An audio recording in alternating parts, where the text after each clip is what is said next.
Pacific Gateway Center was started by three churches, Aldergate, Kaumokapili, and St. Elizabeth's in the Kalihi-Palama area.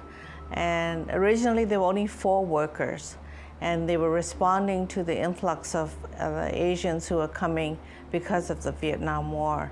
And of course by 1975, it was really, really huge numbers that were coming in, so they incorporated in 1984. Well, I came back from living in Bangladesh in 1988, and I heard about this organization. At that time, it was called Kalihi-Palama Immigrant Service Center. I think it fit me to a T because I was helping people, although not on a paid level, just helping people who needed help.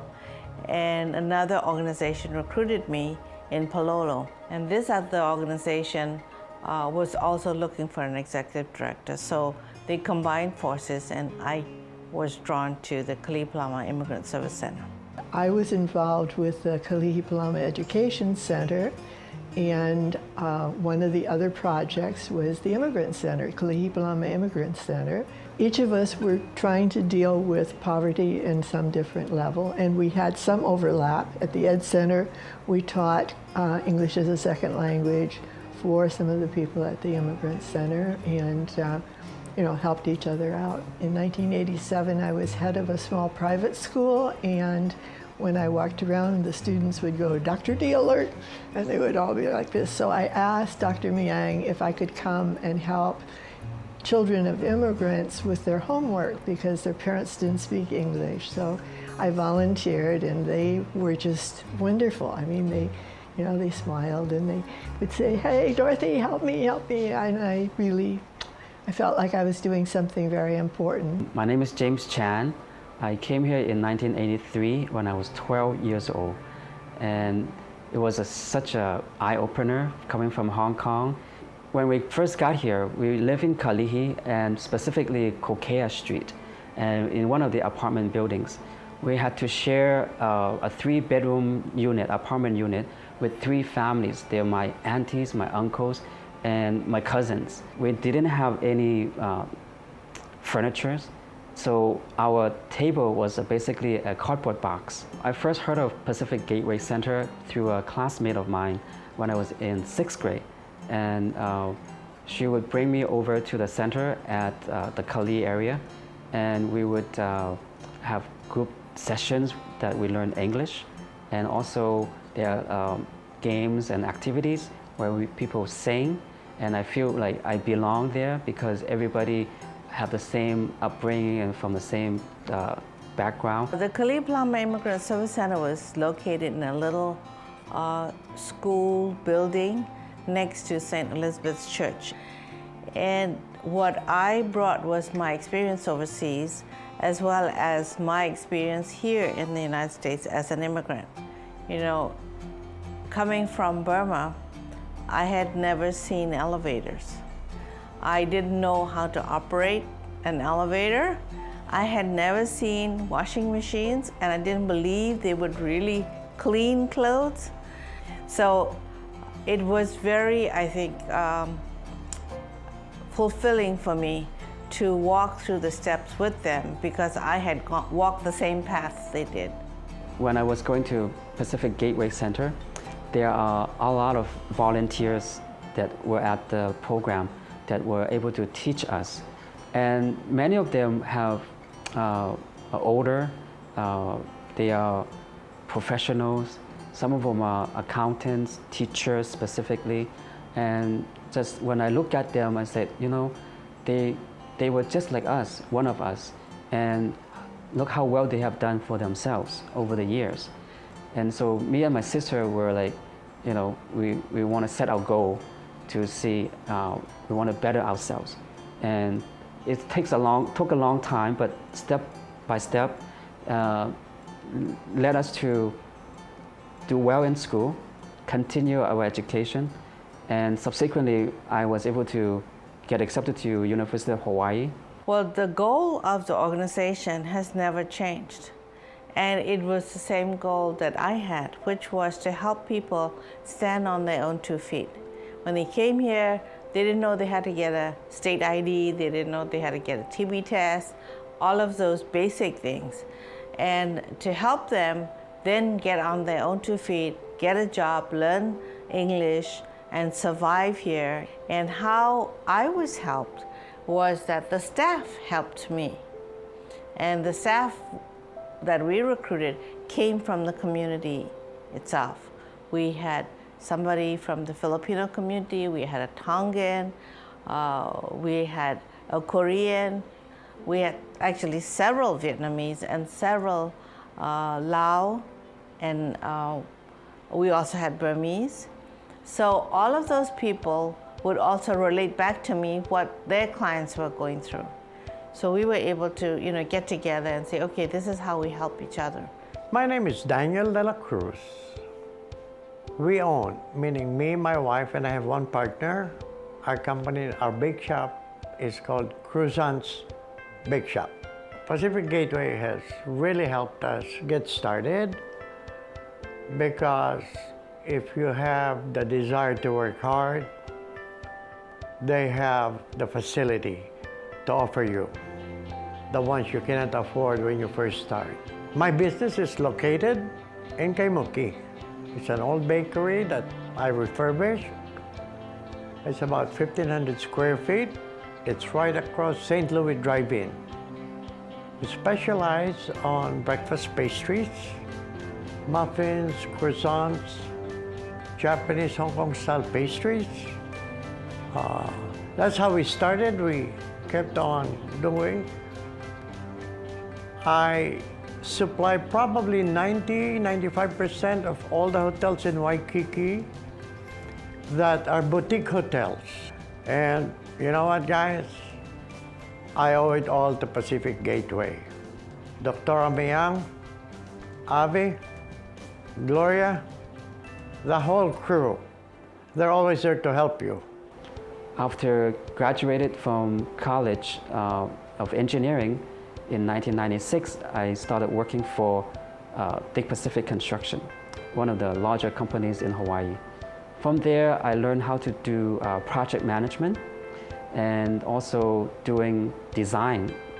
And after working 7 years for this big company, I was ready to make my move.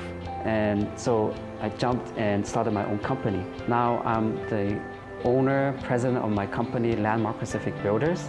I have a crew of 12 people, workers that work for my company.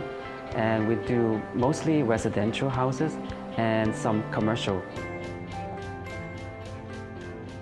The name of the small enterprise is called Hawaii's Best Brittle, and the lady's name is Mary.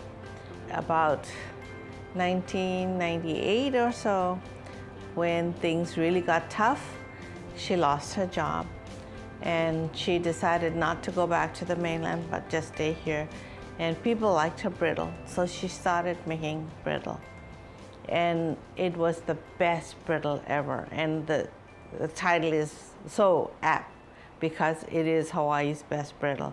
She started out in the kitchen incubator, and she's now very successful.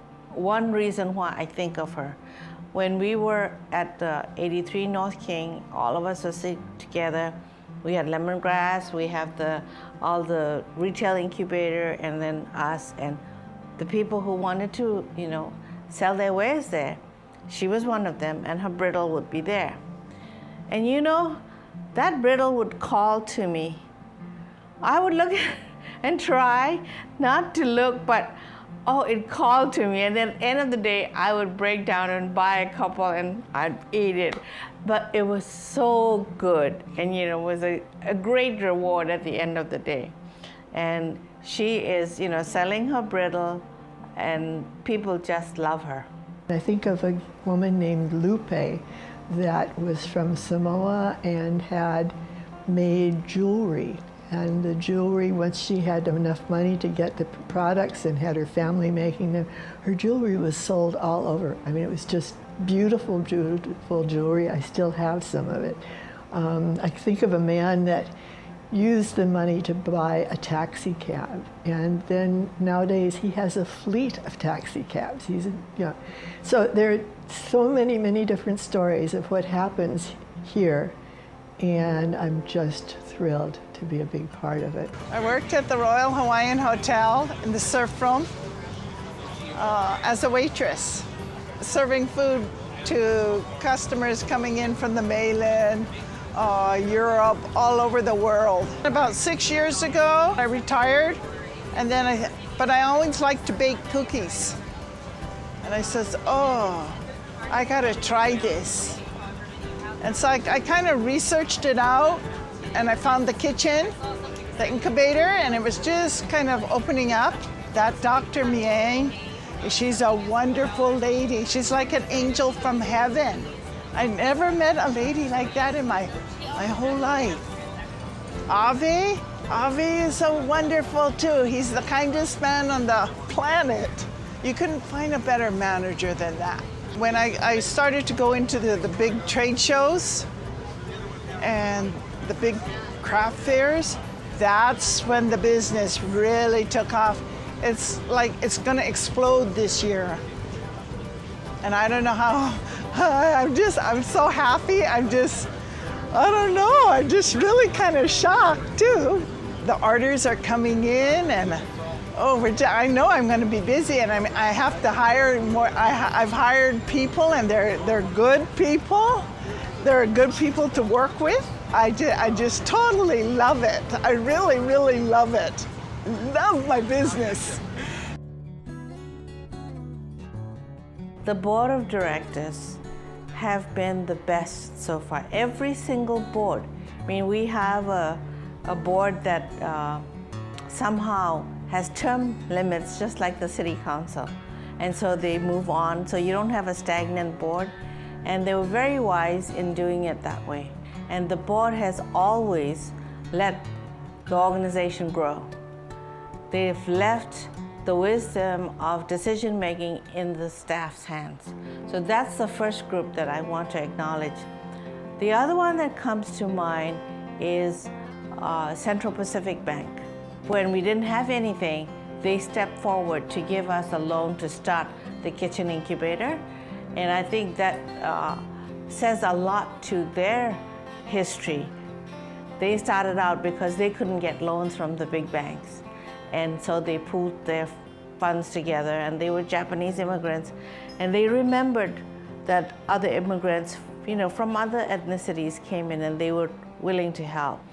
The third person is a woman that I want to acknowledge, because she's the one who came to us. And she's from the Department of Commerce, Economic Development Administration, and her name is Gail Fujita. In the community gatherings we did, they talked about a certified kitchen that was needed for the people. But we said, okay, just tucked it away back of our heads, never knowing where do we ever get money for something that big. She heard about it, and she walked into our offices one day and she said, I heard about the kitchen incubator you're thinking about, and we want to fund you. And this woman turned our life around. She not only led us through, she brought other partners to the table to help us. And of course, the other group is the Harry and Jeanette Weinberg Foundation. They have stepped forward to come and give us the money that's needed to complete the buildings. So I think that their mission, which was to help immigrants, is the same as what we had. The one who has blessed us is our senior senator, Senator Inouye. And for some reason, he really liked what we were doing. And we were, small potatoes in comparison to all the other projects that he's done, but he didn't forget us. So he's very special to us. We've also been blessed by Governor Waihee, who really liked our Pacific Islander Weavers Guild. And he would come and he would watch the women weave. And at that time, Congressman Neil Abercrombie was, very instrumental in the Small Business Administration and the micro enterprise, and he was there rooting for us all the way. Another person I'd really like to thank is Ernie Martin. He's done so much for this center. And the staff. The staff are unbelievable. They've been here, many of them, for years and years and years. They're putting in hours and hours of their own time, and without them and Dr. Miang's leadership, none of these wonderful things would be happening. I have to commend Dr. Miang. She's an amazing woman. I mean, I met her first in 1987 and have seen her just develop, this multi-million-dollar not-for-profit that's providing services for thousands. Happy 40th birthday, PGC. I'm thankful for Pacific Gateway for having me and just helping me. They help me every day. I want to wish Pacific Gateway Center happy 40th anniversary. I want everybody to know that Pacific Gateway Center had been made a huge impact in my life, and without the Pacific Gateway Center, I wouldn't be where I am today. Pacific Gateway, thank you. Much, much mahalo. Happy 40th, okay? Thank you so much, Pacific Gateway.